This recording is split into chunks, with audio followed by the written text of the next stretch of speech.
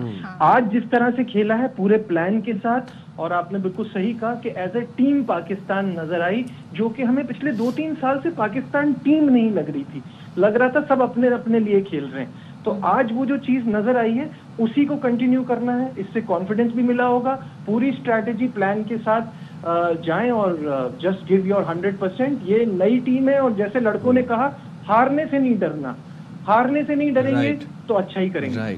اور شاہد صاحب آپ کی کیا توقعات ہیں نیکسٹ میچ سے؟ نیکسٹ میچ بھی ماؤنٹ مانگونوئی میں ہے، ماؤنٹین کی جگہ ہے، بے ہے وہیں قریب میں، تیز ہوا چلتی ہے، سمندری ہوا ہے، سوئنگ بھی ہوگی، سیم بھی ہوگی بال، اور مشکل گراؤنڈ، اگین مشکل گراؤنڈ ہوگا. چھوٹے گراؤنڈ ہے نیوزی لینڈ کے، اس لیے کہ وہاں پہ رگبی ہوتی ہے، زیادہ تر رگبی ہوتی ہے.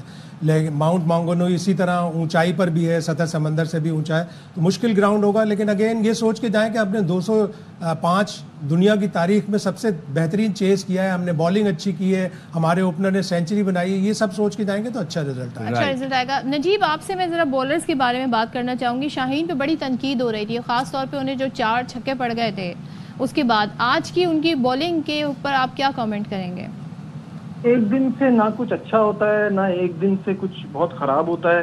تو مجھے ایسا لگتا ہے کہ شاہین کو بہت کنسسٹنسی کی ضرورت ہے، اور شاہین کو جو ہے اینڈ میں جا کے جو شاہین کی پچھلے میچ میں تو خیر دوسرے اوور میں ہی ہو گئی تھی، تو یہ نہیں کہہ سکتا کہ اس میچ کے بعد ان سے ساری شکایتیں دور ہو گئی ہیں، لیکن انہوں نے آج بہتر بالنگ کرائی ریلیٹیولی. اور باقی ہم کیپٹنسی کی بھی بات کر رہے ہیں. جتنا کرٹیسزم ہوا سلمان علی آغا کے نام جب اناؤنس ہوا کہ انہیں کیسے بنا دیا گیا T20 کا کپتان، تو کچھ ان کی کیپٹنسی پر کیا کہیں گے؟ بہتر پرفارم کر رہے ہیں وہ as a captain. He is an excellent player in test. He is a match winner in one day. T20 میں ان کی کوئی پیچھے پرفارمنس نہیں تھی to show for it کہ ان پہ کس بات پہ بھروسہ کیا. جو انہوں نے کھیلا پچھلی جو انہوں نے سیریز کھیلی اس میں بھی کوئی پرفارمنس نہیں تھی. لیکن ابھی شاہد صاحب نے بھی جیسے کہا کہ پچھلے 2 میچز میں انہوں نے سب کو غلط ثابت کیا ہے، اور انہوں نے دکھایا ہے کہ پلیئر اچھا ہو تو وہ ہر فارمیٹ میں اچھا کر سکتا ہے. تو آئی تھنک یہ فیوچر کا بہت بڑا اسپیکٹ ہے کہ ہمیں ایک کپتان تیار مل گیا ہے فار آل فارمیٹس فیوچر کے لیے. He is just amazing, match winner, personality ہی ڈفرینٹ نظر آتی ہے. تو آئی ایم ویری ہیپی کہ آغا سلمان اچھا کر رہے ہیں اس فارمیٹ میں بھی. رائٹ. اور شاہد صاحب آپ کیا کہتے ہیں؟ اب جیسے کہ نجیب نے بھی اشارہ دیا، کل کو جب فخر بھی آ جاتے ہیں، سائم بھی آ جاتے ہیں، تو جو نہیں ہے ٹیم میں وہ بھی آ جائیں گے، یا پھر ٹیم نئے سرے سے ہی اب اسی طرح آگے بڑھے گی جو کمبینیشن بنے گا؟ آپ بہت زیادہ چینجز نہ کریں، بہت زیادہ چینجز نہ کریں. ایسا نہیں ہے کہ بابر اعظم اور رضوان کی T20 میں جگہ نہیں بنتی، ان کو اپنا انٹینٹ، اپنا اگریشن چینج کرنا ہوگا. بڑا ایک مشہور واقعہ ہے قائد اعظم کا کہ ان کے ڈرائیور تھے آزاد صاحب جو ایکٹر بھی تھے، جب وہ پہلی دفعہ گاڑی چلائی تو انہوں نے ریورس کر کے کھمبے میں مار دی. تو قائد اعظم نے انہیں بلا کے کہا کہ جاؤ اچھی طرح سیکھ کے آؤ، رہو گے تم ہی میرے ڈرائیور. تو کسی بھی پلیئر کو کانفیڈنس دینے کے لیے جیسے عاقب نے کہا حسن نواز سے کہ تم 5 میچ میں 0 کرو گے، کھیلو گے تمہیں. بابر اعظم اور رضوان کو بھی اب یہ ریئلائز کرنا پڑے گا کہ ہمیں اگر T20 کرکٹ کی ٹیم میں آنا ہے تو ہمیں اسی طرح کی کرکٹ کھیلنی ہے جس طرح حسن نواز نے کھیلی، جس طرح سلمان آغا کپتانی کر رہے ہیں. ان کو بھی سوچنا ہوگا پلیئر اتنے برے نہیں ہیں. بابر اعظم نے بھی 59 بال میں 122 کیا ہوا ہے ساؤتھ افریقہ میں سینچورین گراؤنڈ پہ. تو ان کو کھیلنا آتا ہے، وہ ٹیلنٹڈ ہیں، ورلڈ کلاس ہیں. لیکن اگر وہ اپنی طبیعت، اپنا انٹینٹ، اپنا ایگریشن چینج کر کے T20 کے مولڈ میں آئیں گے تو وہ دوبارہ وقت کے ساتھ ساتھ ایوالو بھی کرنی چاہیے نا. بالکل. ہم نے ہاکی کی مثال ہے کہ ہاکی میں ایسٹرو ٹرف آئی، جو آرٹیفیشل ٹرف تھی وہ آئی تو ہم لوگ گھاس کے اوپر ہی کھیلنے کو ترجیح دیتے رہے. ہم پیچھے چلے گئے پھر اس میں فٹنس بہت زیادہ آ گئی کہ جب تک ہاکی کے پلیئر میں فٹنس نہیں ہوگی وہ ایکسل نہیں کر سکتا. پوری دنیا ہم سے آگے نکل گئی, ہم ہاکی میں پیچھے ہو گئے. تو اگر ہم نے کنزرویٹو کرکٹ کھیلنی ہے تو ہم T20 میں پیچھے ہو جائیں گے. انڈیا نے 41 ٹائمز T20 انٹرنیشنل میں 200 پلس اسکور کیا ہے, ہم نے صرف 12 دفعہ کیا, آج 13ویں دفعہ کیا ہے. تو ہمیں اگر اپنی انٹینٹ, اپنی ایگریشن, اپنا کنزرویٹو اسٹائل چینج کریں گے تبھی ہم آگے بڑھیں گے, تبھی ہم ورلڈ کپ جیتیں گے, ورنہ ہم پیچھے رہ جائیں گے. کوئکلی نجیب بس لاسٹ کامنٹ یہ کر دیجئے گا. اب آپ میں سوال پوچھ لوں. ہاں تو یہ مجھے بتا دیجئے گا کہ جیسے بات ہو رہی ہے کہ سائن کل کو آ جاتے ہیں, فخر آ جاتے ہیں, تو کیا پھر ہم دوبارہ سے بابر رضوان کو لے آئیں گے یا پھر ہم چاہیں گے کہ جو پلیئرز ابھی پرفارم کر رہے ہیں انہی کے ساتھ آگے بڑھیں اور بابر رضوان ابھی ریسٹ کریں؟ مجھے تو ایسا لگ رہا ہے وہ جو ڈرائیور والی کہانی تھی چلیں جی پھر اس کو بھی نہیں رکھا جاتا. تو ہمارا پرابلم یہ ہو رہا ہے کہ ہماری جو اپنے رنز کے چکر میں پھنسایا ہے نا پچھلے 2-3 سالوں میں, اور اپنے پسند کے پلیئرز کو ساتھ ٹیم میں رکھا ہے, اس کی وجہ سے ٹیم گرو نہیں کر پائی. That is the only problem کہ آپ نے بیک اپ کریٹ ہی نہیں ہونے دیا. آج جا کر ہم وہ کام کر رہے ہیں جو ہمیں 3-4 سال پہلے کر لینا چاہیے تھا. تو دیٹس دا اونلی تھنگ. ہاں لیکن فیوچر اب مجھے اچھا دکھتا ہے کہ جب یہ سارے ہمارے انجرڈ پلیئرز بھی واپس آ جائیں گے, ٹیم کا ایک بیلنس صحیح بن جائے گا, تو پھر فیوچر اچھا ہو جائے گا انشاءاللہ. تھینک یو سو مچ نجیب, بہت شکریہ. شاہد ہاشمی آپ کا بہت شکریہ. لیٹس ہوپ کیا ہوتا ہے اب 23 مارچ کو یعنی یوم پاکستان جس دن ہے اس دن پاکستان کا میچ ہے. لیٹس ہوپ کیا ہوتا ہے اب 23 مارچ کو یعنی یوم پاکستان جس دن ہے اس دن پاکستان کا میچ ہے. تو دیکھتے ہیں میچ کیسا ہوتا ہے. جاتے ہیں ایک بریک پہ, آپ نے کہیں جانا, will be right back after a short break. ہاں جی, ویلکم بیک. اور ہم اب پروگرام میں اچھی باتیں کر ہی رہے ہیں, پاکستان کی کامیابیوں کی باتیں کر رہے ہیں, کرکٹ ٹیم کی اچھی پرفارمنس کی بات کر رہے ہیں. تو ایک اور جی آج ایک اور اب آپ کو ایک اچھی خبر دے دیتے ہیں, اور وہ یہ ہے ٹیک ورلڈ سے ہے. پاکستان سیٹلائٹ انٹرنیٹ کی دنیا میں قدم رکھنے کے لیے تیار ہے. Pakistan space activities regulatory board نے اسٹار لنک کو NOC جاری کر دیا ہے. وزارت داخلہ کی کلیئرنس کے بعد اسپیس ریگولیٹری بورڈ نے NOC جاری کیا ہے. علیم ملک اس حوالے سے ہمیں مزید اپڈیٹ کریں گے. علیم بتائیے گا. جی علیم ہمیں بتائیے گا. NOC جاری کر دیا گیا ہے Pakistan space activities regulatory board نے اسٹار لنک کو. دیکھیں جی, اسٹار لنک کی جانب سے جو باقی ریکوائرمنٹ تھی وہ تو پہلے پوری کی ہوئی تھی. یہ ایک بڑی ڈیولپمنٹ تھی کہ جو اسپیس ایکٹیویٹیز ریگولیٹری بورڈ ہے اس سے NOC چاہیے تھا, کیونکہ اس کے پاس جب NOC مل جائے گا تو اس کے بعد اب جو یہ اسٹار لنک ہے یہ PTA کے پاس جائے گی جو کہ آخری مرحلہ ہے. اس سلسلے میں اسٹار لنک نے جو اسپیس ریگولیٹری بورڈ کے تمام جو تقاضے ہیں وہ پورے کر لیے ہیں, اور وزارت داخلہ کی کلیئرنس کے بعد اسپیس ریگولیٹری بورڈ کو NOC جاری کیا گیا ہے. اس حوالے سے ذرائع کا یہ کہنا ہے کہ PTA آئندہ 2 ہفتے میں اسٹار لنک کو لائسنس جاری کر دے گا. اسٹار لنک کیونکہ PTA میں پہلے ہی اپنی درخواست دے چکا ہے, اور اپنا جو ٹیکنیکل اور بزنس پلان ہے وہ بھی اسٹار لنک کی جانب سے PTA میں جمع کروایا جا چکا ہے. اسٹار لنک کی جانب سے پاکستان میں رجسٹریشن کے والے سے 3 جو مراحل ہیں وہ مکمل کر لیے گئے ہیں. اس میں SCCP سے جو رجسٹریشن ہے وہ بھی ہو چکی ہے, Pakistan soft where export board سے رجسٹریشن ہو چکی ہے, جبکہ Pakistan space activity regulatory board سے بھی اب کمپنی نے جو اپنی رجسٹریشن حاصل کر لی ہے, اور آخری مرحلے میں PTA سے رجسٹریشن حاصل کرنی ہے. اور PTA سے جانے سے جیسے ہی لائسنس ان کو مل جائے گا تو اس کے بعد سے یہ اسٹار لنک کمپنی جو ہے پاکستان میں اپنی سروسز کا آغاز کر سکے گی. چلیے ٹھیک ہے علیم ملک, بہت شکریہ اپڈیٹ کرنے کے لیے. اور یہ جی NOC بڑی خوشائن بات ہے کہ ہمیں مل گیا. اب مجھے لگتا ہے کہ اب ہم جلدی نا اسپیس میں بھی جائیں گے, لیکن ذرا پرائس تو پتا کریں. ایک دن آیا تھا, مجھے نہیں پتا کہ وہ ایکچولی میں وہ فیکچوئل ہے کہ نہیں, لیکن بہت زیادہ پرائس تھے. تو ابھی لیٹس سی کیا ہوتا ہے. اب چلیں جی, مجھے لگتا ہے کہ ہم نوکری پیشہ جو ہم جیسے جو نوکری پیشہ طبقہ ہے نا, ہم لوگ زندگی مطلب اس طریقے سے نہیں انجوائے کر سکتے. ٹیکس ہی پے کرتے ہیں, ٹیکس دیتے ٹیکس پے کرتے رہیں گے. چلے جی رمضان المبارک کی بات کرتے ہیں, اور آج 20واں روزہ ہے. تو پاکستان میں کتنی جلدی آپ دیکھیں 20 رمضان ہو گئے, اور رمضان المبارک کے دوسرے اشرے کا بھی اختتام آج ہونے جا رہا ہے. اور ملک بھر کے بیشتر حصوں میں ابتدائی 2 اشروں میں جو ہم نے موسم دیکھا وہ بڑا مجموعی طور پر بہتر رہا. اسپیشلی اگر ہم فرسٹ 10 days کی بات کریں تو اچھا خاصا ٹھنڈا موسم رہا, بلکہ ابھی بھی ہم رپورٹ کرتے رہے, خاص طور پر جو ہمارے بلائی علاقے ہیں وہاں پر برف باری, کہیں پر بارش, اور ایسے موسم رہا. ادر دین کراچی. تو تیسرے عشرے میں سورج کے کیا تیور رہیں گے, کیا موسم ایسے ہی رہے گا یا پھر موسم جو ہے تھوڑی سی چینجز دے کر آئے گا. اور خاص طور پہ کراچی والے جو ہیں جو کہ مارچ شروع ہوتے ہی انہیں بس گرمی لگ رہا تھا, ہم جون جولائی کے منتھ میں داخل ہو گئے, تو کیا 10 دن ہمارے ایسے ہی رہیں گے, یہ کمپیریٹیولی بیٹر ہے یا تھوڑی سورج جو ہے نا کہے گا نہیں میں آ رہا ہوں. یہ جان لیتے ہیں پھر انہی سے ہی. ہمارے ساتھ موجود ہیں ڈپٹی ڈائریکٹر محکمہ موسمیات انجم نذیر صاحب. بہت شکریہ انجم صاحب فار جوائننگ اس ان دا پروگرام. انجم صاحب یہ بتائے گا رمضان کا جو آخری عشرہ ہے اس میں درجہ حرارت میں غیر معمولی اضافے کی کیا وجوہات ہو سکتی ہیں, اور یہ بتائے گا کہ غیر معمولی اضافہ ہوگا, اگر ہوگا تو پھر کیا وجوہات ہیں؟ جی بہت شکریہ. غیر معمولی اضافہ تو نہیں آپ کہہ سکتے, تاہم جو کراچی والوں نے ابتدائی عشرے میں جو گرمی دیکھی تھی ایز سچ ویسی گرمی تو نہیں ہے, تاہم پھر بھی موسم تھوڑا سا گرم رہے گا. جو ہمارے درجہ حرارت زیادہ سے زیادہ درجہ حرارت ہیں وہ 35 سے 37 رہ سکتے ہیں, تاہم منڈے والے دن تک یہ درجہ حرارت زیادہ رہیں گے. منڈے سے لے کر آگے 2 سے 4 روز تک موسم پھر قدرے بہتر رہے گا, ٹمپریچر جو ہیں وہ 33-34 تک آ جائیں گے.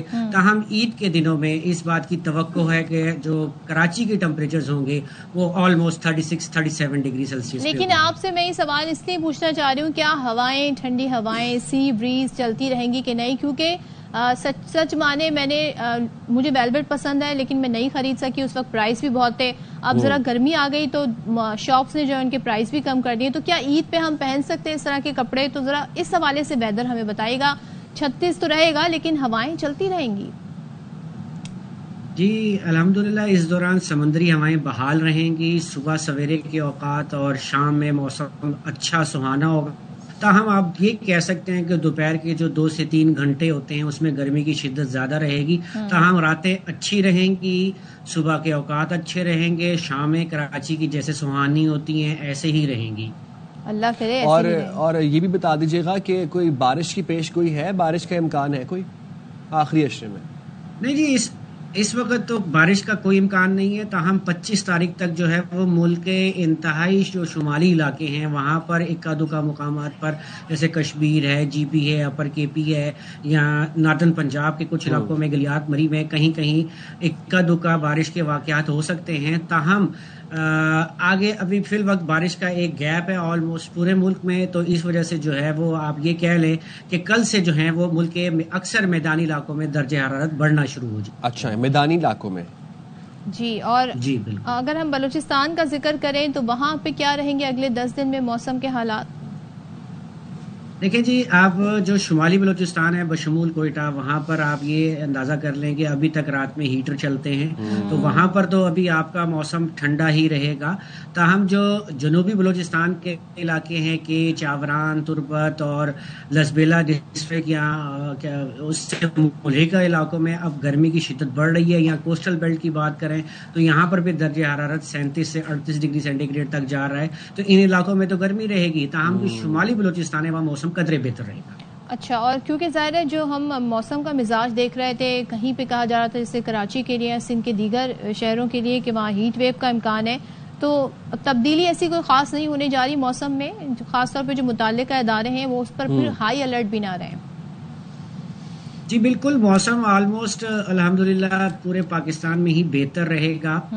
تاہم جو آپ کا تھرپارکر ڈسٹرکٹ ہے یہاں پر ٹمپریچر 38-39 تک جا سکتا ہے, لیکن وہ نارمل فینومنا ہے, اتنا ہی ٹمپریچر ہوتا ہے ان علاقوں میں. باقی جیسے میں نے آپ کو بتایا کہ 36, 35, 34, 37 یہ رینج سندھ میں بھی رہنے کی توقع. صحیح. چلے ٹھیک ہے, بہت شکریہ. ڈپٹی ڈائریکٹر محکمہ موسمیات انجم نذیر صاحب ہمارے ساتھ موجود تھے, اور وہ کہہ رہے تھے کہ جی آئیڈیا مجھے ہو گیا, نہ بارش ہو رہی ہے کراچی کے اندر, نہ ہی کوئی ہیٹ ویو آ رہی ہے, بس یہ بریز رہے گی اور موسم جو ہے وہ اس طرح کا ہی رہے گا. کوئی خاص مطلب دن ذرا سا ہمیں تھوڑا برداشت کرنا پڑے گا. شامیں جو ہے وہ حسین شامیں جی سہانی رہیں گی. سہانا ورڈ مجھے بڑا اچھا لگا جو ہمارے جو محکمہ موسمیات سے تھے انہوں نے یوز کیا. چلے ہم نے آپ کو اپنے ملک کے موسم کا بتا دیا, اب ذرا ہم گلوبل ٹیمپریچر کے بارے میں آپ کو بتا دیتے ہیں. گرین ہاؤسز کے اور گرین ہاؤسز گیس کے اخراجات کہاں سے, why I am talking about اخراجات اور ٹیکسز آل دا ٹائم, کیوں مطلب عید پہ خرچے بڑھ رہے ہیں تو میرے مائنڈ میں بیک آف مائی مائنڈ یہ اخراجات ہی چلتے جا رہے ہیں. تو گرین ہاؤسز گیسز کے بڑھتے اخراج نے دنیا کے لیے خطرے کی گھنٹی بجا دی ہے. It's not something very funny, مطلب یہ بڑی سیریس بات ہے. سو عالمی درجہ حرارت خطرناک حد کو چھونے لگا ہے. اقوام متحدہ کے موسمیاتی ادارے WMO کے مطابق درجہ حرارت اس وقت جو ہے تاریخ کی بلند ترین سطح پر ہے, جس سے گلیشیئرز پگھلنے, سمندر کی سطح بلند ہونے اور موسمیاتی تبدیلیوں میں شدت آئی ہے. تو ہر سال ہی ہم دیکھ رہے ہیں کہ اس میں اضافہ ہو رہا ہے. It has always been like this, کیونکہ ہم نے دیکھیں ہم نے باز نہیں آنا, ہم نے نیچر کو کنزرو نہیں کرنا, ہم نے لٹرنگ سے باز نہیں آنا, ہم نے پولوشن سے باز نہیں آنا, تو پھر گرین ہاؤس ایمیشن تو بڑھنا ہے. لیکن پتہ ہے پاکستان کا اتنی اس میں پارٹیسپیشن نہیں ہے جو گلوبل ہم ایک طریقے کی دیکھ رہے ہیں نا, گرین ہاؤسز گیسز کا جو اخراج ہے. لیکن آپ یہ دیکھیں نا کہ پاکستان متاثر ہے, اسموگ آتی ہے نا ہمارے پاس, اب وہ اسموگ بھی گرین ہاؤسز گیسز کا ایمیشن کا ایک کانسیکوینس ہے. گزشتہ سال بتایا جا رہا تھا کہ عالمی اوسط درجہ حرارت 1.55 ڈگری سینٹی گریڈ تک رہا, جو 2023 سے زیادہ تھا, اور 2015 کے پیرس معاہدے کے تحت عالمی درجہ حرارت کو 1.5 ڈگری سینٹی گریڈ تک محدود رکھنے کا ہدف تھا. اب عالمی ماحولیاتی ادارے کہتے ہیں کہ یہ وقت ہے کہ زمین کے تحفظ کے لیے انسان سنجیدہ اقدامات کرے, ورنہ تباہ کن نتائج ہو سکتے ہیں. تو یہ بڑی صورتحال ہے جس پہ تمام ملکوں کو سوچنا ہوگا. ہاں جی, تمام ملکوں کو اس بارے میں بالکل سوچنا ہوگا. اور اسی حوالے سے ہمارے ساتھ کون موجود ہیں آج؟ اچھا, ہم اس کے ساتھ ہم آپس میں ایک دوسرے کے ساتھ موجود ہیں. میں اس وقت ایک اپڈیٹ شیئر کرنا چاہتی ہوں, بتا دیتے ہیں جی. کراچی جوڈیشل میجسٹریٹ نے صحافی فرحان ملک کو 4 روزہ جسمانی ریمانڈ پر FIA کے حوالے کر دیا ہے, اور فرحان ملک کے وکیل نے بتایا کہ ان کے خلاف پہلے سے انکوائریز جاری تھیں.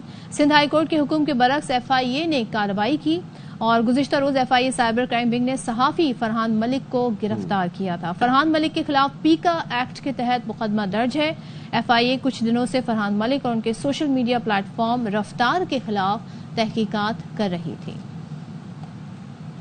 چلیں جاتے ہیں ہم ایک بریک پہ, اور آپ نے کہیں نہیں جانا. we'll be right back after a short break.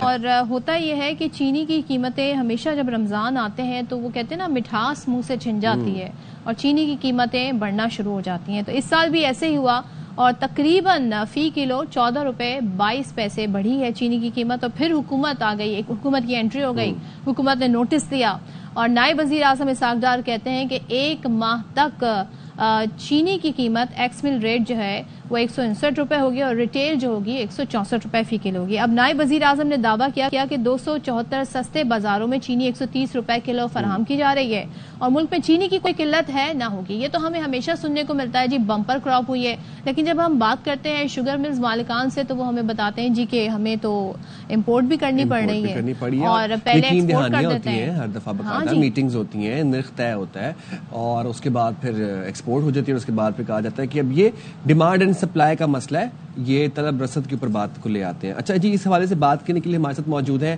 ماہر امور اجناس شمس الاسلام صاحب. سر, سوال سے یہ کہ ہر سال کی طرح اس سال بھی چینی کی قیمت آؤٹ آف کنٹرول ہوئی, ہم نے دیکھا, ہم نے اس کے بارے میں بات کی, اور وہ اس کا کوئی حل نہیں نکالا گیا. یہ مسئلہ مستقل بنیادوں پر حل نہیں ہو رہا, اس کو کس طریقے سے حل کیا جائے, اور یہ چینی کی قیمتیں کیوں انکریز ہو رہی ہیں جبکہ یہ میٹنگز بھی ہو چکی ہیں, یقین دہانیاں بھی ہو چکی ہیں, تعین ہو چکا ہے کہ ہم قیمتیں نہیں بڑھائیں گے, اور کون انکریز کر رہا ہے؟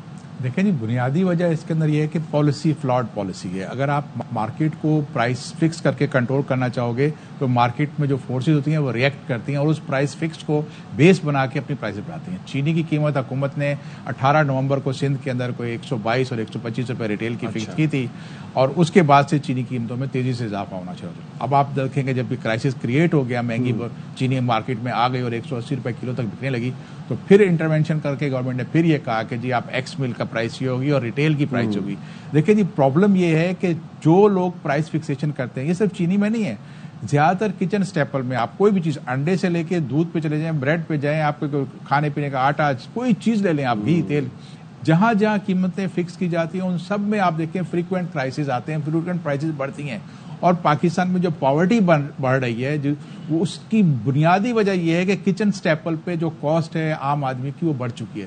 حکومت کو اپنے آپ کو اس انٹرونشن والے سسٹم سے نکلنا ہوگا. یعنی آپ یہ کہہ رہے ہیں کہ حکومت کا کام نہیں ہے کہ پرائس فکس کرے, تو پھر کیسے پرائس کا تعین ہوگا؟ دیکھیں جی, پرائس فکس کرنا حکومت کا کام نہیں ہے, نہ ہی حکومت کا یہ کام ہے کہ وہ بزنس کرے. آپ نے ایک طرف یوٹیلٹی اسٹور کو رکھا ہوا ہے کہ وہ بہت بڑی کوانٹٹی میں پرچیز کرتا ہے, پریویلنگ مارکیٹ سے مہنگی چینی لیتا ہے, اس کی وجہ سے بھی چینی بڑھتی ہے. حکومت اس کو اوپن آؤٹ کر دے مارکیٹ میں, جہاں پہ آپ نے امپورٹ کرنی ہے, ایکسپورٹ کرنی ہے, یہ سب کو لبرل آزادی ہو. اگر چینی پاکستان میں بہت زیادہ ہے, سستی ہے, تو آٹومیٹکلی ایکسپورٹ ہوتی رہے گی. جیسی چینی کی قیمتیں ہیٹ اپ ہوں گی, امپورٹ ہو جائے گی. آپ کے پاس گنے کے اوپر پرائس فکسیشن ختم کر دی گیا کہ پچھلی دفعہ آپ نے نہیں لگائی. اس گندم میں بھی آپ نے یہ کیا تھا, گندم کا رزلٹ آپ کے سامنے آیا کہ آٹا, ورنہ انہی دنوں میں ہم ڈسکس کر رہے ہوتے تھے کہ آٹا مہنگا ہو گیا. اب آپ حکومت کو اس سے باہر نکلنا ہوگا, کیونکہ اس کے انوالومنٹ سے اربوں روپے حکومت اپنی سبسڈی پہ دیتی ہے, یوٹیلٹی اسٹور کے ذریعے سبسڈی دیتی ہے. پھر جب آپ کو کبھی بعض ہوگا ایسا ہوتا ہے کہ ایکسپورٹ کے لیے سبسڈی دی جاتی ہے, وہ بھی ایک انہیلدی چیز ہے کہ آپ مارکیٹ کو, اپنی جو انڈسٹری ہے اس کو ایفیشینٹ بنائیں اور کنزیومر کو ایک عام مارکیٹ جو ہے. یہ جو چینی کی قلت کی بات ہو رہی ہے, ہمیں تو بتایا جاتا ہے بمپر کراپ ہوئی, اس کے بعد ہمیں چینی کی قلت ہو جاتی ہے, یہ کیا آرٹیفیشل کریٹ کی جاتی ہے؟ دیکھیں جی, آپ کی چینی پیداوار کم نہیں زیادہ آپ کے پاس بنے گی, اور آپ کے پاس گنے کی پیداوار بھی بہت اچھی ہوئی ہے. جو لوگوں نے شارٹیج کر کے یہ خبریں دی جاتی ہیں, یہ مارکیٹ پر نیوز اسپریڈ کرتے ہیں کہ جی گنا کم لگ گیا, اب چینی کم ہوگی. نومبر میں آپ کی کرشنگ سٹارٹ ہوتی ہے, اور دسمبر کے اندر اگر آپ کی ایسوسیشن آ کے کہتی ہے کہ جی چینی شارٹ ہے, تو اس کا مطلب ہے کہ اتنی جلدی ان کے پاس ڈیٹا کہاں سے آ گیا. تو وہ کوئی فلاڈ فیگر کوئی کوٹ کی گئی تھی. پھر اس کے بعد جب آپ ایکسپورٹ کی اجازت دیتے ہیں جولائی میں 1 لاکھ ٹن, اس کے بعد پھر آپ نے اکتوبر میں کوئی 5 لاکھ ٹن کی کوانٹٹی کی الاؤ کر دیا ایکسپورٹ کا.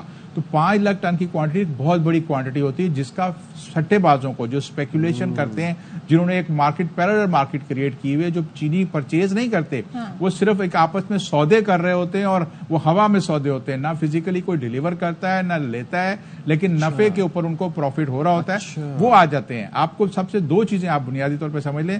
نمبر 1, جب آپ ایکسپورٹ الاؤ کرتے ہو چینی, چاہے بمپر کراپ ہو یا شارٹ ہو, چینی کی قیمت ہمیشہ آپ کی بات قابو سے باہر ہوتی ہے.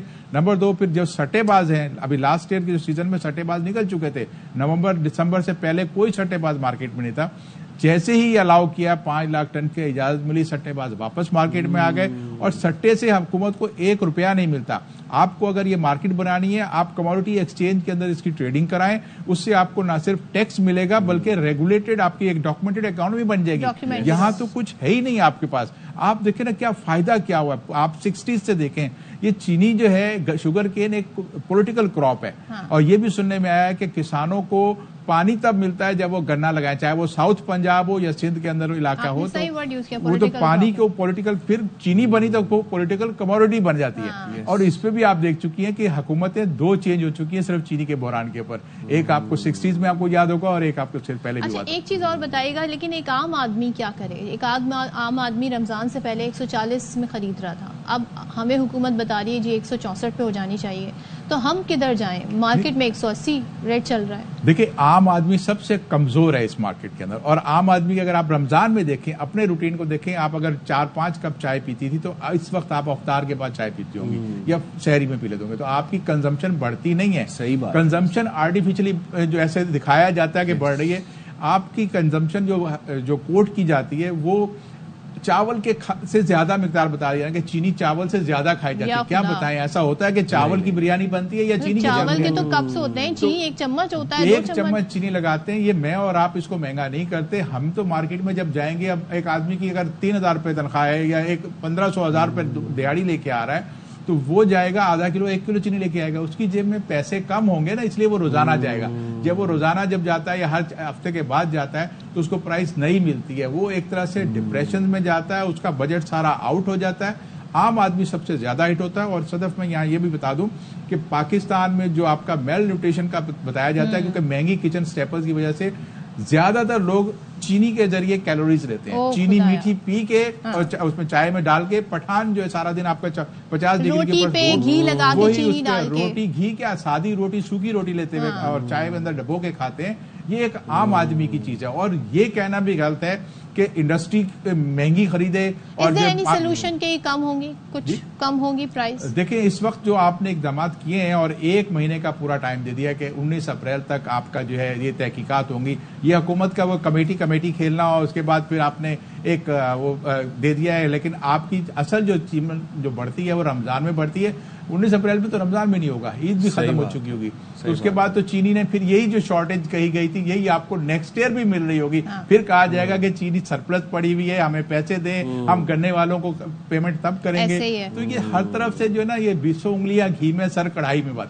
صحیح ہے, ٹھیک ہے, بڑی اچھی باتیں بتائیں اور وہ باتیں بتائیں جو بالکل ہماری نظر کے سامنے تھی لیکن پردے میں. جس طرح کہ یہ بات انہوں نے بتائی کہ رمضان کے اندر چینی تو کم, اس کی کنزمپشن کم ہوتی ہے. بریانی جو ہے وہ چاولوں کی بنتی ہے, وہ چینی کی نہیں بنتی. تو جو چاول ہے اس کی جو طلب ہے وہ انکریز ہوتی ہے اور ہمیں یہ لگتا ہے کہ چینی کی جو طلب ہے وہ انکریز ہوتی ہے, اس وجہ سے مارکیٹ میں پرائس انکریز ہو جاتی ہے. آپ نے بریانی کا کیوں نام لیا اس ٹائم پہ؟ اچھا جی معذرت. اچھا آگے بڑھتے ہیں اور امپورٹنٹ کیس ہے, وہی بات ہے, every day new twist new turns. Mustafa Aamir قتل کیس کی بات ہم کر رہے ہیں. SPAVCC کے مطابق ملزم ارمغان کے والد کامران اصغر قریشی کو گرفتار کیا گیا ہے.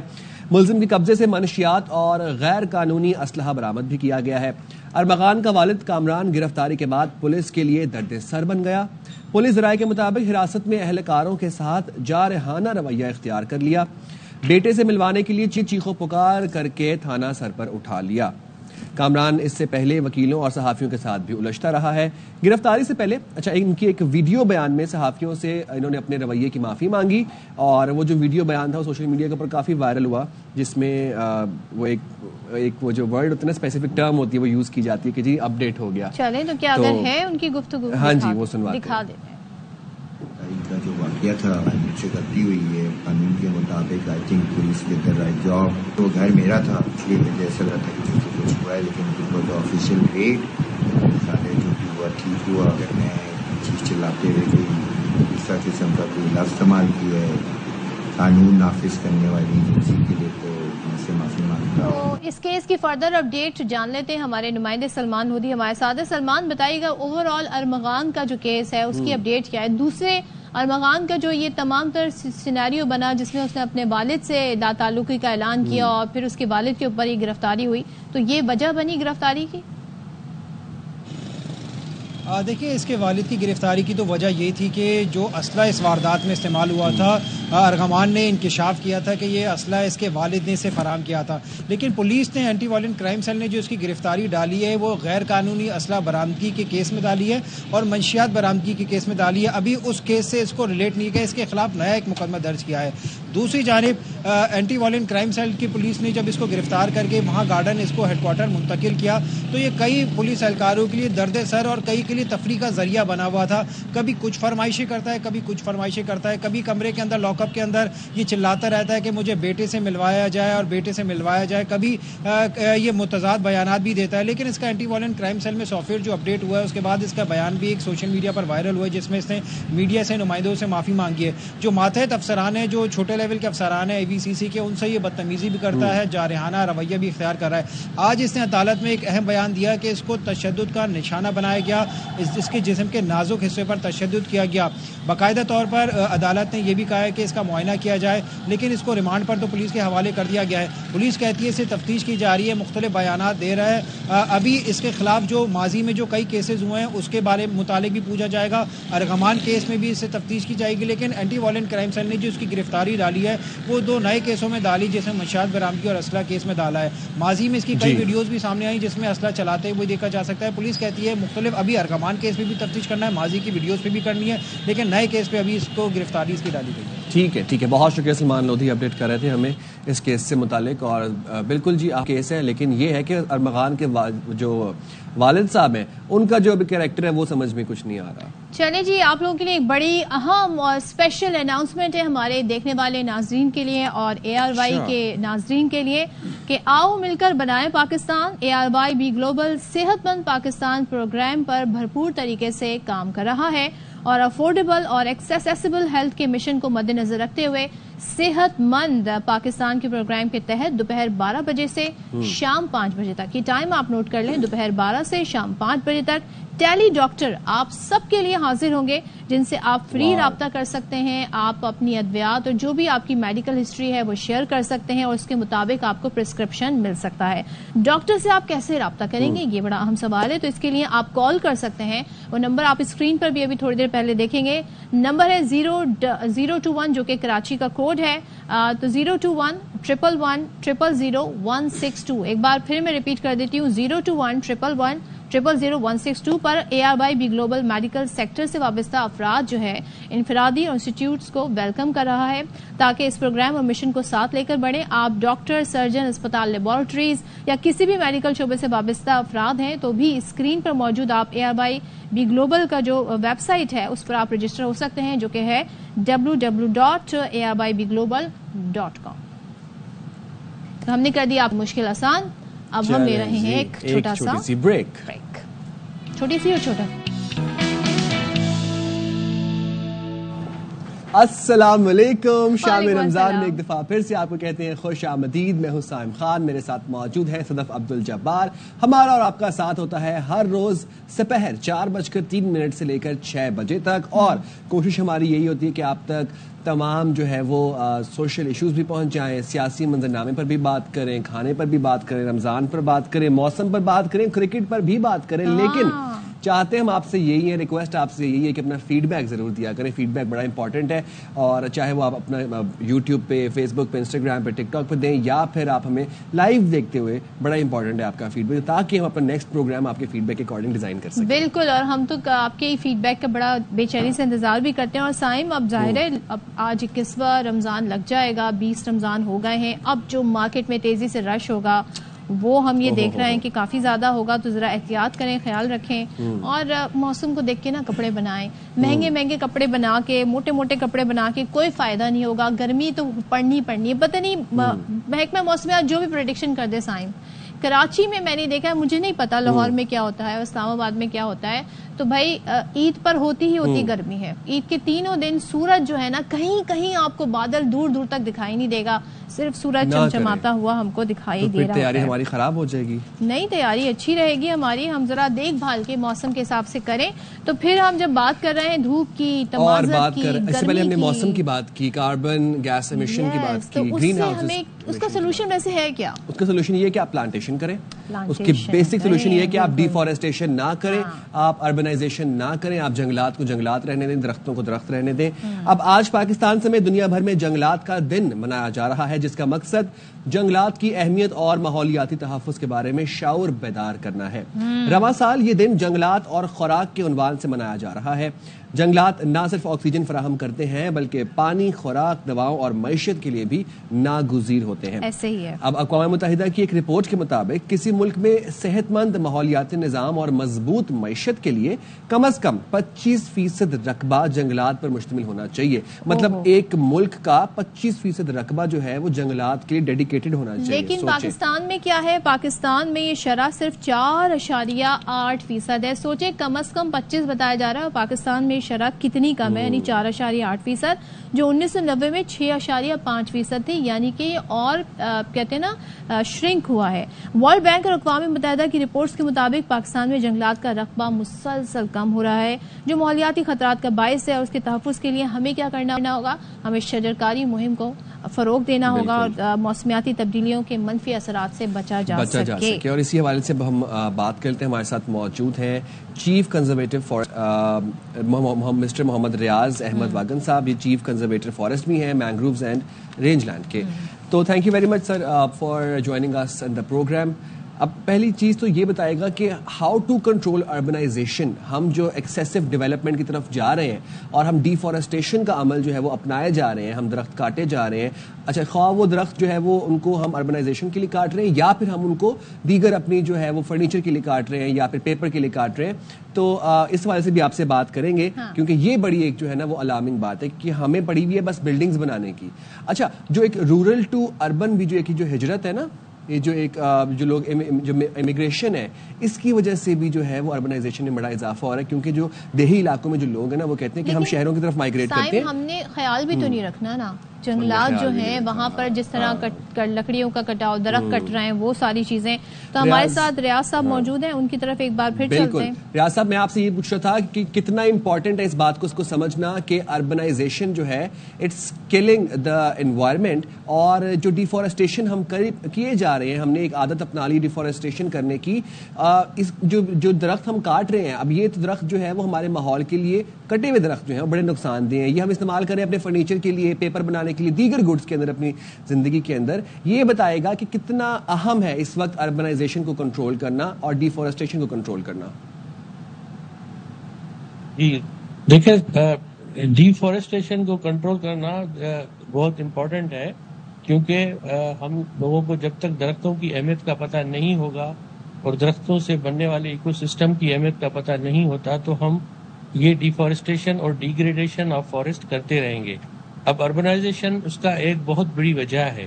ہم لوگ جو ہے وہ بہت زیادہ فرٹائل لینڈز جو کہ فارسٹ کے حوالے سے فرٹائل ہیں، ان کو یوز کرتے جا رہے ہیں فار اربنائزیشن، اور یہ ایک بہت بڑا مینس بن گیا ہے تھرو آؤٹ دا ورلڈ. اور پاکستان میں اب تک سب سے بڑا مسئلہ یہ ہے کہ اس کے اوپر کوئی لیجسلیشن نہیں ہے. اگر ہمارے پاس ماسٹر پلانز نہیں ہوں گے، پراپر لیجسلیشن نہیں ہوگی، تو یہ چیز بڑھتی جائے گی. اب ہم ایز اے فارسٹ آفیسر یا ایز اے فارسٹ ڈپارٹمنٹ، ہمارے پاس فارسٹ ایکٹ ہے، وہ درختوں کے کٹ جانے کے بعد کے جو ہے وہ پینلائز کرتا ہے. لیکن اس سے پہلے کہ اگر ہمارے پاس پراپر طریقے سے لیجسلیشن ہو، ماسٹر پلاننگ ہو، تو ہم ان چیزوں کو کنٹرول کر سکتے ہیں. ہمیں ایلیبوریٹ کریں ریاض صاحب کہ آپ کہہ رہے ہیں کہ درختوں کے کٹنے کے بعد جو ایکٹ بنا ہے اس کے تحت ظاہر ہے اس پر کارروائی ہونی ہے، لیکن آپ جو سجیسٹ کر رہے ہیں وہ کس طرح کی اس پہ ہمیں کوئی لیگل ایکٹ لانا چاہیے، اس کی لیگلائزیشن ہونی چاہیے، کیا ہونا چاہیے؟ سب سے پہلے تو ہمیں اس کی فارسٹ کی اہمیت کو جو ہے وہ ٹاپ لیول تک سمجھنا چاہیے. ہماری پالیسی میکرز جو ہیں، ہماری جو بجٹ اسپینڈنگ ہے، یہ ساری چیزیں یہ اس سے ریلیونس بناتی ہیں. اب جب تک ہمیں ٹاپ لیول تک سینسٹائزیشن نہیں ہوگی، ہماری پالیسیز جو ہے وہ اس طرح کی نہیں بنے گی.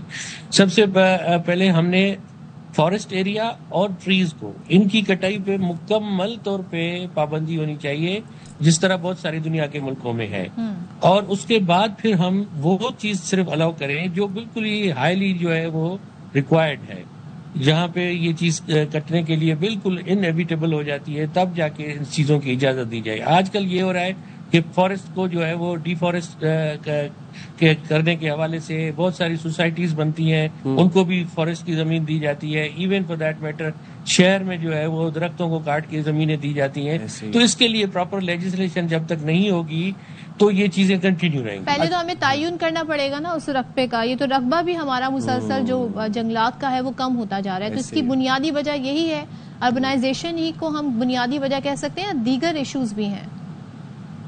Urbanisation is one of the cause, اس کی ایک وجہ ہے صرف. اس کے علاوہ ہم ایگریکلچر کے لیے ایکسپینشن جو کر رہے ہیں اس میں بھی درخت کاٹ رہے ہیں، مائننگ کر رہے ہیں. ایگریکلچر جی اس کے لیے بھی درخت کاٹ کے جو ہے وہ زمینیں بڑھاتے جا رہے ہیں. اور پھر ہمارے لاز اتنے اسٹرکٹ نہیں ہیں کہ ایون ہمیں جو ہے بڑا اسٹرگل کرنا پڑتا ہے کہ جو 5% جو ہمارا رقبہ ہے فارسٹ کا، پورے ملک کا 5% ہے، اس کو بچانے کے لیے بہت بڑی اسٹرگل کرنی پڑتی ہے، کیونکہ ہماری جو بیسک لاز ہیں لینڈ کے وہ بہت کمزور ہے. ریاض صاحب، لاسٹلی کوئکلی آسان الفاظ میں ہمارے ناظرین کو یہ طرح ایک دفعہ سمجھائیں کہ جو درخت کاٹنے کے کیا نقصانات ہیں، کیونکہ ہمیں چاہیے شیشم کی لکڑی کے فرنیچر گرینڈ ہمیں چاہیے 4-4 5-5 کنال کے اپنے لانس چاہیے اپنے گھروں کے اندر. تو درخت کاٹنے کے کیا نقصان ہے، ذرا آسان الفاظ میں بتائیے گا. دیکھیے، آسان الفاظ میں درخت آکسیجن پیدا کرتے ہیں اور کاربن ڈائی آکسائڈ جذب کرتے ہیں. ان دونوں کا ہماری لائف سے، زندگی سے بہت بڑا گہرا تعلق ہے. ان کی جڑوں میں جو ہے وہ کریچرز ہوتے ہیں مختلف قسم کے، ان کے اوپر پرندے آتے ہیں. یہ ساری چیزیں جو ہے ایک پورا ایکو سسٹم بناتی ہے. ایک درخت کو آپ نے جب کاٹا تو اس علاقے کا، اس ایریا کا، اس گھر کا پورا ایکو سسٹم ڈسٹربڈ ہو جاتا ہے. اگر آپ مانیٹری ٹرمز میں آپ بات کریں گے تو آپ نے لاکھوں روپے کا جو ہے وہ نقصان کر دیا صحت کے حوالے سے، پانی کی جو ہے وہ جذب کرنے کے حوالے سے اور بارشوں پہ افیکٹ کے حوالے سے.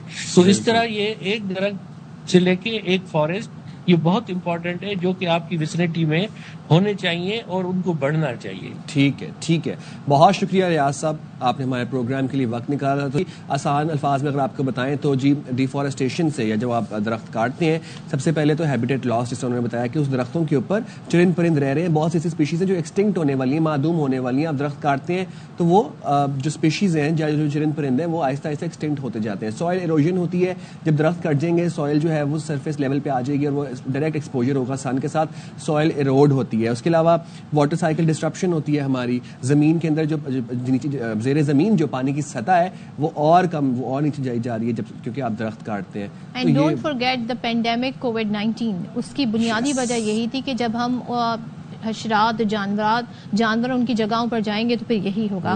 چلیں جی, اب ہم بات کر رہے تھے جنگلات کی کمی کے حوالے سے, تو وزیر اعظم شہباز شریف نے شجرکاری مہم 2025 کا آغاز کر دیا ہے اور چاروں صوبوں آزاد کشمیر اور گلگت بلتستان میں 4 کروڑ 17 لاکھ پودے لگانے کا ہدف مقرر کیا گیا ہے. تو شجرکاری مہم کے دوران پنجاب میں کتنے درخت لگائے جائیں گے؟ 1 کروڑ 28 لاکھ 70 ہزار, سندھ میں 1 کروڑ, خیبر پختونخوا میں 26 لاکھ 33 ہزار, بلوچستان میں 20 لاکھ 62 ہزار پودے لگائے جائیں گے, جبکہ آزاد کشمیر میں 1 کروڑ 1 لاکھ 47 ہزار اور گلگت بلتستان میں رواں شجرکاری مہم کے دوران 40 لاکھ پودے لگانے کا ہدف مقرر کیا گیا ہے.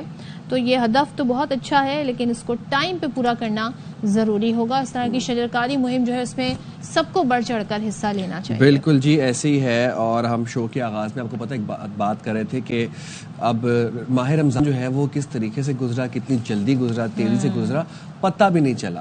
اور اب جو ہے وہ آج 20واں روزہ جو ہے وہ اختتام پذیر ہو جائے گا. 21ویں روزے کی شب جو ہے وہ آج لگ جائے گی. اور آج جو ہے وہ مغرب کے بعد سے مرد حضرات مساجد میں اور خواتین جو ہے وہ گھروں میں 10 روزہ اعتکاف شروع کریں گے اور برکتیں اور دعائیں سمیٹنے کا اور یہ جو سلسلہ ہے یہ جاری و ساری رہے گا. اور آخری عشرے کے اندر اب لوگ اعتکاف بیٹھیں گے. نبی کریم صلی اللہ علیہ وآلہ وسلم کے قول و عمل سے بھی اس کی تائید ہوتی ہے. ام المومنین حضرت عائشہ صدیقہ رضی اللہ عنہ فرماتی ہیں کہ نبی کریم صلی اللہ علیہ وآلہ وسلم رمضان کے آخری عشرے میں اعتکاف فرماتے تھے. پھر آپ کے بعد آپ کی ازواج مطہرات اعتکاف کا اہتمام کرتی ہیں. اعتکاف کے معنی ہیں آپ اپنے آپ کو تمام دنیاوی امور سے اللہ کی محبت میں روک لینا, اپنے آپ کو اللہ کی یاد پر جما دینا اور مسجد میں گوشہ نشین ہو کر اللہ کا ذکر کرنا.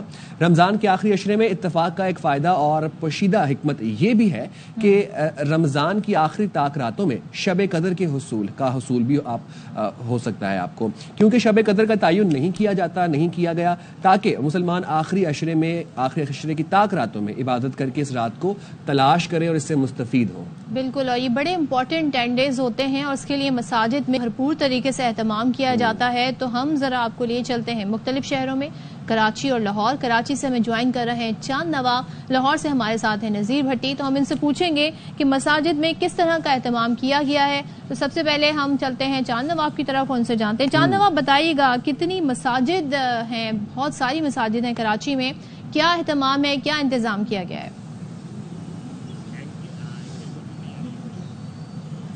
چاند نواب آپ سن سکتے ہیں ہمیں؟ جی بالکل, میں آپ کو سن سکتا ہوں. میں اس وقت موجود ہوں نیو میمن مسجد میں. کراچی کی ملک بھر کی طرح کراچی کے تمام مساجد میں اعتکاف میں متقین جو ہے آسو اصلاح شہر کی بستی اعتکاف میں بیٹھنے کی تیاری کر رہے ہیں اور تمام انتظامات مکمل کر لیے گئے ہیں. متقین توبہ اصلاح کے لیے جو بیٹھیں گے, اللہ سے توبہ کریں گے, تمام تیاریاں مساجد میں مکمل کر لی گئی ہیں. نیو محمد مسجد میں بزرگ ہوں, نوجوان ہوں, بچے ہوں, اعتکاف میں بیٹھے. اعتکاف جو ہے 10 شوال تک جاری رہا, جب تک چاند نظر نہیں آ جاتا.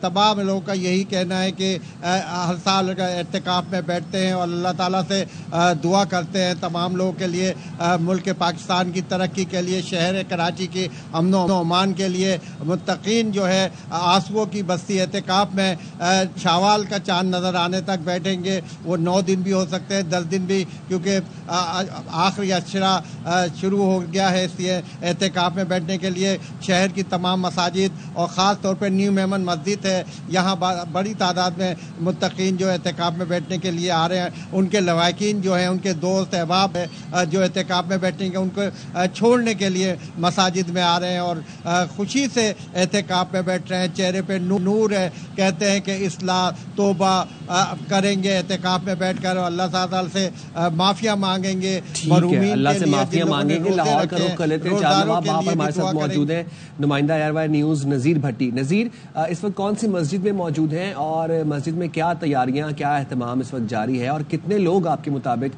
اندازے کے مطابق رفلی اس مسجد میں اعتکاف بیٹھیں گے؟ جی، میں اس وقت جو ہے وہ شہر اعتکاف جو تحریک منہاج القرآن کے زیر اہتمام ہر سال وہ منعقد ہوتا ہے، وہاں موجود ہوں. ٹاؤن شپ میں یہاں جو ہے وہ آغوش ادارہ ہے ان کا، اور اس میں جو ہے وہ اس کا اہتمام جو ہے وہ ہر سال کیا جاتا ہے. تقریباً 30 سال سے زائد عرصہ ہو گیا ہے کہ یہاں یہ اہتمام جو ہے وہ ہوتا ہے. لاہور کی تمام مساجد میں جو ہے وہ اعتکاف لوگ آج رات کو جو ہے وہ بیٹھ رہے ہیں، اور اس کے انتظامات جو ہے وہ کیے گئے. مختلف جگہوں پہ جو ہے وہ ان کو ڈیوائیڈ کیا گیا ہے کپڑے لگا کر، تاکہ ہر بندہ جو ہے وہ اپنی آئسولیشن میں اور تنہائی میں جو ہے وہ عبادت جو ہے وہ کر سکے. اس کے علاوہ اجتماعی دروس جو ہے نا وہ بھی ہوتے ہیں. اور یہاں کی جو صورتحال ہے، یہاں کو 12,000 افراد کا کہا جا رہا ہے کہ یہاں جو ہے وہ بیٹھیں گے، جن میں آج 8,500 جو ہے وہ مرد ہیں اور 3,500 جو ہے وہ خواتین ہیں. اور یہاں علیحدہ علیحدہ ان کا انتظام جو ہے وہ کیا گیا ہے. ڈاکٹر طاہر القادری تراویح کے بعد جو ہے وہ ان سے خطاب بھی کیا کریں گے، اور یہ سلسلہ جو ہے وہ شوال کا چاند نظر آنے تک، یعنی عید کا چاند نظر آنے تک جو ہے وہ سلسلہ جاری رہے گا. سیکورٹی کے خاص سخت انتظامات کیے گئے ہیں. والنٹیئرز ہیں خود تحریک منہاج القرآن کے، جو کہ یہاں موجود ہیں اور اس کے لیے ان کے مختلف انتظامات جو ہے وہ کرتے ہیں. اور آج بھی ہم نے دیکھا کہ وہ لوگ جو ہے وہ یہاں مصروف ہیں. بڑی تعداد میں قافلے جو ہے وہ دوسرے جو شہر ہیں وہاں سے جو ہے وہ ہے، اور تقریباً 10 ممالک سے کہا جا رہا ہے کہ ان سے بھی لوگ جو ہے وہ یہاں اس میں شریک جو ہے وہ ہو رہے ہیں، جو کہ ظاہر پاکستانی ہیں لیکن وہ یہاں جب اعتکاف ہوتا ہے تو وہ یہاں ضرور آتے ہیں. جی تو نذیر، اب جو لڑکے خاص طور پر اعتکاف بیٹھنے آ رہے ہیں، ان میں کیسا جذبہ دیکھ رہے ہیں آپ؟ نوجوان زیادہ ہیں یا پھر بڑی عمر کے لوگ جو ہیں وہ زیادہ تعداد میں ہیں؟ دیکھیے، نوجوان ہم نے زیادہ دیکھے ہیں اور بڑی عمر کے لوگ بھی ظاہر آتے ہیں، لیکن اتنا لمبا سفر کرنا، پھر اتنے دن بیٹھنا، وہ گھروں کے قریب جو مساجد ہوتی ہیں ان میں زیادہ تر لوگ جو بزرگ وہ اس حوالے سے وہ اس کو ترجیح دیتے ہیں کہ وہ قریب بیٹھیں. لیکن یہاں جو ہے وہ نوجوان زیادہ تر جو ہے وہ ظاہر ہے آپ کو زیادہ سے زیادہ عرصہ جو ہے وہ اس کے لیے بیٹھنا پڑتا ہے، اور اس کے لیے ذکر و اذکار بھی ہے، قرآن مجید کی تلاوت ہے، دروس ہوتے ہیں. تو ٹھیک ہے نذیر، بہت شکریہ، لاہور سے اپڈیٹ کر رہے تھے. اب ہم چلتے ہیں، رخ کرتے ہیں پشاور کا. پشاور میں نواب شیر موجود ہیں ہمارے ساتھ. نواب شیر، بتائیے گا پشاور کی کس مسجد میں موجود ہیں اور کیا اہتمام اور کیا تیاریاں کی جا رہی ہیں اعتکاف کے حوالے سے؟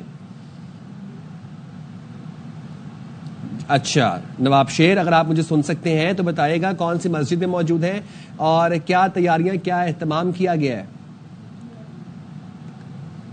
آ رہی ہے. ٹھیک ہے، نواب شیر سے ہم مین وائل رابطہ کرتے ہیں، لیکن یہ بہت ہی کہتے ہیں نا بڑی اس کی پریکٹس ہوتی ہے. تمام مسلمان کنٹریز جو ہیں وہاں پر ہم دیکھتے ہیں بڑا اہتمام کیا جاتا ہے، اور یہ آخری 10 دن اسے عشرہ نجات بھی کہتے ہیں. پہلا عشرہ عشرہ رحمت، دوسرا عشرہ عشرہ مغفرت، اور یہ نجات کا عشرہ کہلاتا ہے. تو لوگ اس میں اعتکاف بڑی تعداد میں بیٹھتے ہیں. ہمارے ساتھ نواب شیر پشاور سے موجود ہیں. نواب شیر، بتائیے گا پشاور میں کیسی تیاریاں ہیں اعتکاف بیٹھنے کی؟